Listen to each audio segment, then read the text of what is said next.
assim a palavra do Senhor. Então tornaram os filhos de Israel a fazer o que parecia mal aos olhos do Senhor, e serviram aos Baalins e Astarote, e aos deuses da Síria, e aos deuses de Sidom, e aos deuses de Moabe, e aos deuses dos filhos de Amon, e aos deuses dos filisteus, e deixaram o Senhor, e não o serviram. E a ira do Senhor se acendeu contra Israel, e vendeu em mão dos filisteus e em mão dos filhos de Amon. E naquele mesmo ano oprimiam e vexaram aos filhos de Israel. 18 anos oprimiram todos os filhos de Israel que estavam da além do Jordão, na terra dos amorreus, que está em Gileade. Até os filhos de Amon passaram o Jordão para pelejar também contra Judá e contra Benjamim e contra a casa de Efraim, de maneira que Israel ficou muito angustiado. Então os filhos de Israel clamaram ao Senhor, dizendo: contra ti havemos pecado, porque deixamos o nosso Deus e servimos aos Baalins. Porém o Senhor disse aos filhos de Israel: porventura dos egípcios e dos amorreus, e dos filhos de Amon, e dos filisteus, e dos sidônios, e dos amalequitas, e dos moanitas, que vos oprimiam, quando a mim clamaste, não vos livrei eu então da sua mão? Contudo, vós me deixaste a mim, e servistes a outros deuses, pelo que não vos livrarei mais. Andai e clamai aos deuses que escolheste, que vos livrem eles no tempo do vosso aperto. Mas os filhos de Israel disseram ao Senhor: pecamos, faze-nos conforme tudo quanto te parecer bem aos teus olhos. Tão somente te rogamos que nos livre neste dia. E tiraram os deuses alheios do meio de si, e serviram ao Senhor. Então se angustiou a sua alma por causa da desgraça de Israel. Amém, igreja? Pode se assentar em nome de Jesus. Queridos irmãos, vemos aqui um cenário, infelizmente, muito comum no livro de Juízes por inteiro. Depois que Josué se foi, e toda a geração que entrou, a primeira geração que entrou na terra de Canaã, morreram, o povo israelita viveu nesta oscilação de servir a Deus e servir aos ídolos. E aqui então é exatamente esse momento onde vemos, depois que Deus abençoou, depois que eles viram sinais, maravilhas, viram Deus livrar, viram Deus operar, mais uma vez Israel se volta contra o seu Criador, e aí vai servir aos ídolos de Cananeia, os ídolos daqueles países que Deus falou quando eles entraram naquele lugar: olha, se vocês servirem aqueles deuses, eles serão um laço e um embaraço para ti. E aí, irmãos, vemos então que ao deixar Israel o Senhor, o que acontece? Deus então fala: vocês não querem mais? Então tá bom. Deus então tira um pouquinho da sua mão, e aí aqueles povos invadem a terra de Cananeia, começam ali então tentar retomar as terras que Israel havia conquistado quando Deus estava diante deles. E vemos então aqui a angústia, 18 anos, imagina, irmãos, 18 anos em grande angústia Israel estava vivendo. Consequência de quê? Consequência de ter abandonado a Deus, consequência de ter dado as costas para Jesus.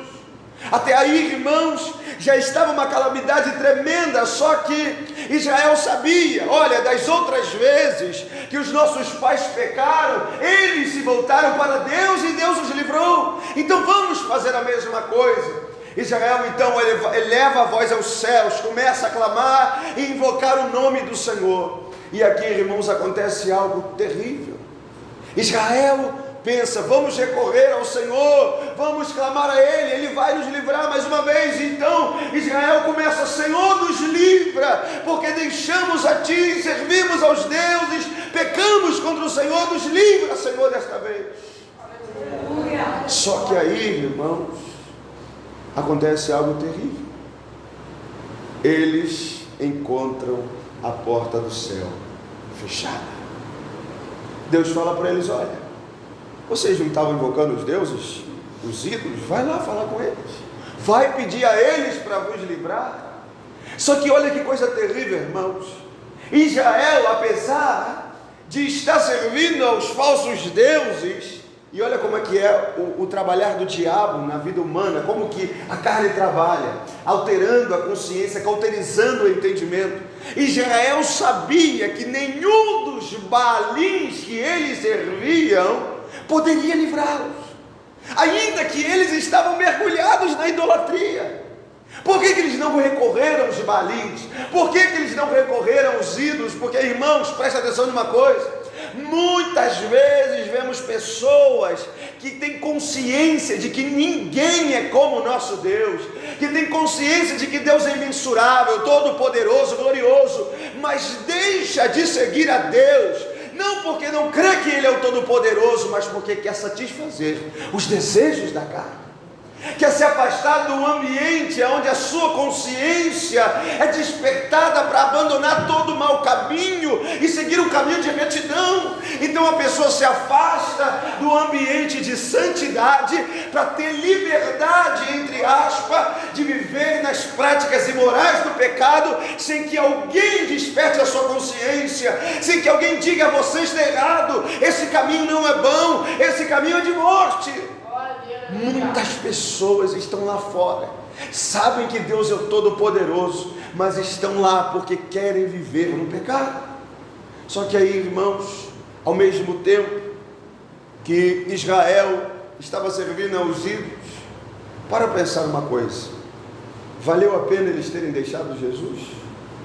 18 anos sofrendo, 18 anos sendo moído pelos inimigos, e quantas pessoas morreram, quantas vinhas foram destruídas, quantas colheitas foram saqueadas, como a vida deles piorou. E é por isso que eu e você precisamos sempre ter o nosso coração, quando o diabo tentar soprar tentações e pensamentos para abandonarmos a Jesus, meu irmão, é Jesus que nos guarda, é Jesus que nos livra, é Jesus que nos cuida. Ah, mas eu passo por dificuldade, provações, sofrimento e aflições, mas tenha certeza absoluta, é melhor estar na provação com Jesus do que no calabouço do pecado, sendo atormentado pelo diabo todos os dias, com o coração vazio, com o coração morto, sem a vida de Deus.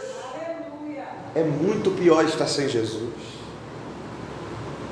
Mas Israel então sabe: vou clamar ao Senhor, vou buscar a presença de Deus, vou invocar o nome de Deus para Ele me ouvir. Mas aí eles encontram a porta do céu fechada. Por quê? Porque apesar que Deus é muito paciente, existe um certo limite, irmãos, na paciência de Deus. Nós vemos esse limite com Sodoma e Gomorra, nós vemos esse limite com Saul, nós vemos esse limite de Deus falando: olha, até aqui, já me cansei de vocês. Nós vemos esse limite lá quando Manassés começa a pecar contra o Senhor, e aí então Deus fala: olha, pelo pecado de Manassés castigarei a terra. Deus envia Nabucodonosor, destrói Jerusalém, o templo vira cinzas, tudo começa a ser incendiado, toda a nação ali da Judéia, de Benjamim, a tribo de Judá é levado a cativo para a Babilônia, porque não ouviram ao Senhor. E Deus chegou a um limite da sua paciência, porque não conseguia mais tolerar tamanho pecado, tamanha apostasia diante dos seus olhos. Só que aí, irmãos, também existe outra coisa muito interessante. Israel, no primeiro momento, eles clamaram ao Senhor e encontraram as portas fechadas.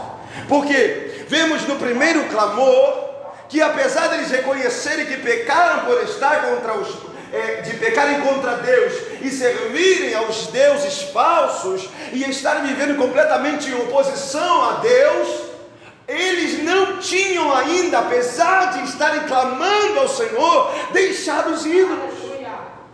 E aí aprendemos uma coisa muito importante: não adianta chorarmos, Não adianta clamarmos, não adianta invocarmos o Senhor, nos ajuda, Senhor, tem misericórdia, Senhor, me perdoa. Se nós, no confessar dos nossos pecados, não estamos dispostos a abandonar aquilo que nos separa da comunhão com Deus, se nós estamos dizendo, Senhor, nos perdoa, mas abraçado com aquele ídolo, abraçado com aquilo que nos afasta de Deus, esse clamor será inútil. Em Provérbios, não me lembro agora, a referência diz que aquele que aparta os seus ouvidos de ouvir a lei, até a sua oração será abominável. É por isso que a primeira resposta de Deus foi porta fechada, foi não, dizendo, eu não vou atender vocês, porque foi um clamor feito da boca para fora, porque apesar que estavam clamando a Deus, eles ainda estavam abrigando ídolos em casa.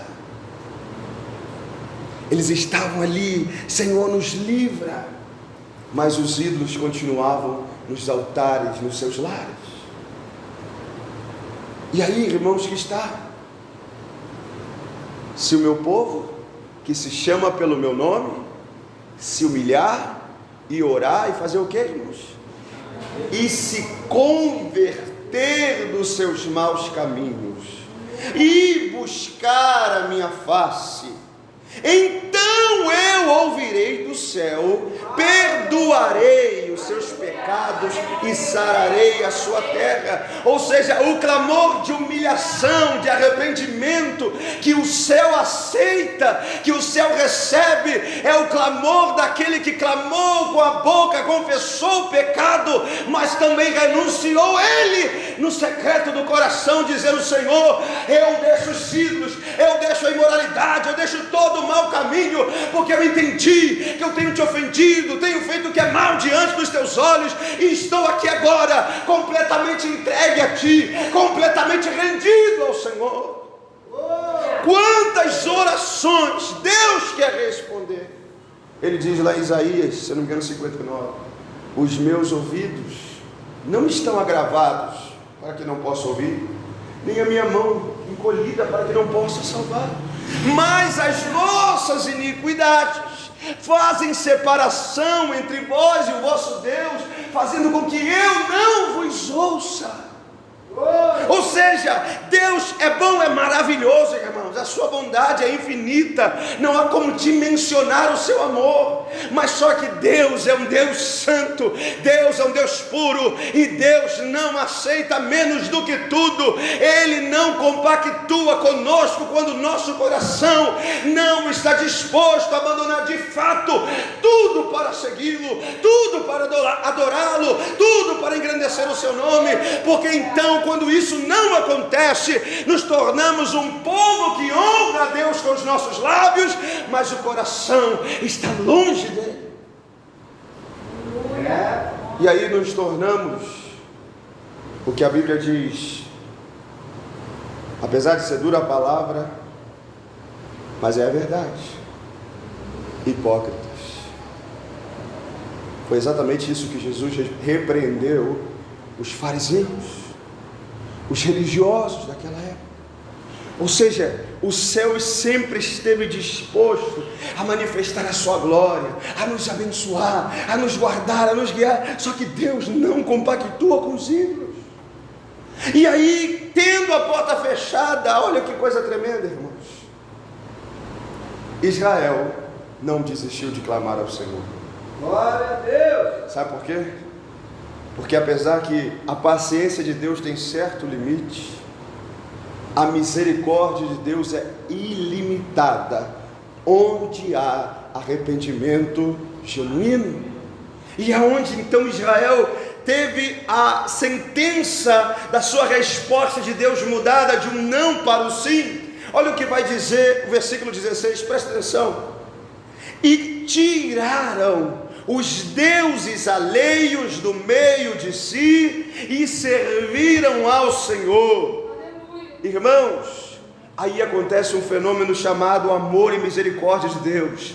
Em outras traduções vai dizer que Deus não podia mais suportar ver seu povo sofrendo daquele jeito. E na nossa tradução está assim: então se angustiou a sua alma por causa da desgraça de Israel. Israel, quando clamou, mas ainda guardava ídolos em casa, Deus teve a porta do céu fechada, Deus não podia ouvir aquela oração, ainda misturado à iniquidade. Mas quando Israel, antes de invocar ao Senhor, removeu os ídolos, disse: eu não quero mais os ídolos, eu arranco essas coisas que entristecem o Espírito de Deus da minha vida, eu arranco essas coisas que estão desagradando a Deus. Então ali, irmãos, acontece tremendo, eles removem os ídolos e eles fazem uma segunda coisa: eles começam a servir ao Senhor. Ou seja, eles começam a renunciar o pecado que destruía o relacionamento deles com Deus, e começam então a demonstrar o que disse João Batista, frutos dignos de arrependimento, porque a conversão, ela liberta o nosso coração do pecado e nos realinha com a vontade de Deus, para viver uma vida que agrada, honra, glorifica, exalta, engrandece o nome daquele que é digno de toda glória para todo sempre, o Senhor e Salvador Jesus Cristo.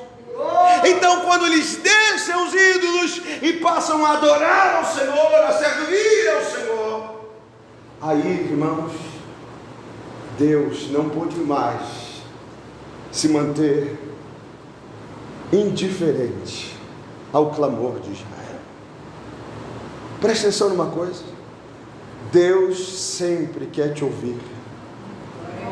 Deus criou o homem à sua imagem e semelhança, e deu a ele inteligência e uma voz, diferente de todos os animais que ele havia criado, justamente para isso, para adorar, para ter comunhão com ele, para conversar com ele, para ter intimidade com ele, para se relacionar com ele. Só que quando o meu coração não entende que não há como eu ter comunhão com Deus e ainda assim amar o mundo, que não há como ter comunhão com Deus e ter prazer e apego aos bens materiais, porque às vezes, irmãos, não idolatramos uma imagem na nossa frente, mas idolatramos um bem, idolatramos uma situação na nossa vida. Quantos tipos de ídolos existem que não são uma imagem, mas dedicamos a ele nosso tempo, nossa vida, nosso esforço, e não é para a glória de Deus.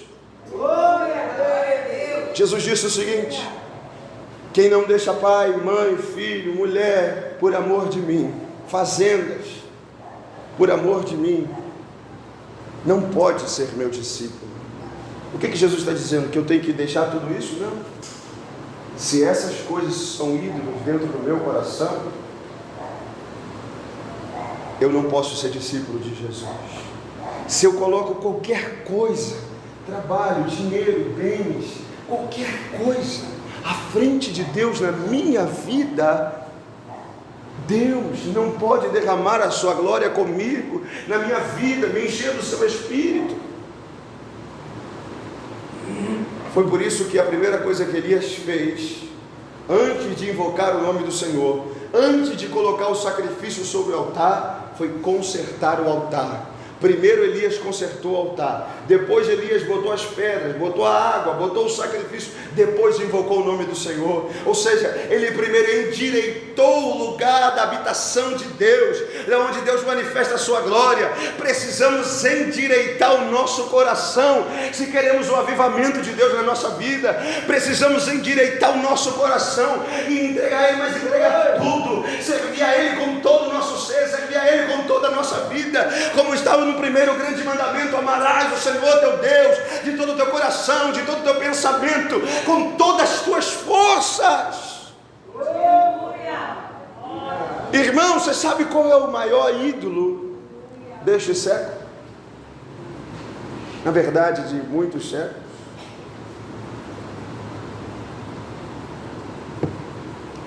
É o amor próprio. O que eu quero dizer com isso? Se amamos demais, ao ponto de só servirmos a Deus, até onde Deus não compromete o nosso status quo, o nosso conforto, a nossa comodidade. Quando Deus nos chama para sair da comodidade, não, isso é muito perigoso. Não, isso aí é demais. Não, isso aí é fanatismo. Não, isso aí por quê? Porque eu não posso me dar ao luxo de sair da minha zona de conforto para fazer esse sacrifício, para pagar o preço, que ir jejuar, que ir subir monte, que ir para evangelismo, que vir para o culto toda semana, e começa a murmurar, eu tenho que cuidar de mim, eu tenho que me priorizar, eu tenho que me amar, e etc, etc, etc, etc. Os sonhos, Deus, toma aí meus sonhos para o Senhor realizar, toma aí os meus planos, Jesus, para o Senhor realizar, toma aí os meus objetivos. Ou seja, um dos grandes ídolos que tem interferido e impedido grande derramado do Espírito Santo em nossos dias, é que nos estamos amando demais, a tal ponto de nós servirmos a Deus com interferência, com condições e não incondicionalmente.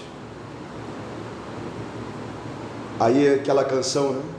Quando o meu eu e o meu orgulho descer comigo e se misturar como as águas do rio, então subirei. Glória a Deus! Curado. Eu abro mão. Eu abro mão de tudo que sou, só para servir-te, ó meu Senhor. Eu abro mão de tudo que sou, só para te adorar, Senhor. A igreja, Senhor, quebra o meu orgulho, eu quero aleluia, e mergulhar nas águas do teu amor, me purificar, eu quero ser limpo, como Naamã, no teu poder. É exatamente isso. O último obstáculo, e às vezes esse é invisível, como eu estava lendo uma frase hoje, o orgulho é como os nossos olhos, nós olhamos, nós vemos as coisas, mas não vemos os nossos olhos. E às vezes não enxergamos que estamos tomados de amor próprio, temos exercido total esforço para viver para nós mesmos e não estamos de fato tomando a nossa cruz e servindo a Deus incondicionalmente. Então nossas súplicas não vão subir, nossos clamores e lágrimas serão inúteis se o nosso coração não estiver absolutamente rendido aos pés do Senhor, livre de qualquer ídolo. Ou seja, a minha vida, Pai, é tua, eu me abandono sobre o teu altar, eu tomo a minha cruz, eu nego a mim mesmo para te servir, para te adorar, para te engrandecer todos os dias da minha vida. Quando Israel entendeu que não bastava clamar, mas era preciso remover os ídolos e começar a viver uma vida diferente, santa, uma vida de serviço verdadeiro e genuíno a Deus, então Deus respondeu, levantou Jefté, Israel recebeu grande livramento das mãos do Senhor. Perderam 16 anos sofrendo inutilmente, porque não precisavam ter passado por aquilo. Mas Deus nunca abandona o seu povo. Por que doeu no coração de Deus? Para pensar, irmãos. Deus, Ele sentiu, se angustiou a sua alma por causa da desgraça do seu povo. Sabe, irmãos, Deus, Ele é aquele Pai que nos ama de uma forma extraordinária, porque Ele nos entreteceu, Ele nos colocou ali no ventre de nossa mãe, e lá na concepção, lá estava a vida de Deus, e ali já toda a nossa história preparada. Deus planejou coisas lindas, tremendas, gloriosas, mas o coração de Deus fica triste, porque Ele tem tanto para nos dar, Ele tem tanto para se revelar para nós, Ele tem tantas promessas a serem cumpridas, Ele tem tantas coisas para fazer, para que você veja a sua glória, veja a sua mão te conduzindo, te guiando, construindo os seus dias, para que você se deleite nele e ele em você. Então Deus se angustia em ver a sua igreja tão distante, tão perdida e descentralizada da eternidade. Meu Deus! E pior, sofrendo um sofrimento inútil. Sofrer por Cristo terá galardão e recompensa, mas sofrer por desobediência, a recompensa é dor, lágrimas e solidão. Então aprendemos aqui com Israel, com o erro, mas também com o seu arrependimento, o que Deus espera de nós. Primeiro, não precisamos passar por isso, não precisamos passar por essas aflições da desobediência, porque para Deus vale mais a obediência do que os sacrifícios, porque para Deus vale mais a fidelidade que os louvores vãos dos nossos lábios, quando o nosso coração está longe dele. Mas ao mesmo tempo, nesse cenário que parecia de desesperança, Deus revela aqui que a sua misericórdia dura para sempre.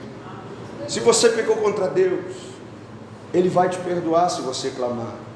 Se você saiu um pouquinho da rota, o Espírito Santo vai te trazer de volta, se com teu coração você genuinamente dizer: Senhor, eu quero voltar ao primeiro amor, eu quero me arrepender, eu largo tudo, eu deixo tudo. Você sacudir as poeiras, remover os ídolos, arrancar aquilo que te faz tropeçar na presença de Deus. Então o Espírito Santo virá sobre a sua vida, vai tirar a veste suja, vai tirar o coração sujo, vai te dar vestes novas, vestes brancas, e você então, como um adorador redimido pelo sangue de Jesus, vai levantar a mão para o céu e vai adorar a Deus com alegria, porque pela graça e o perdão imerecido que Ele nos dá, você verá que o céu estará aberto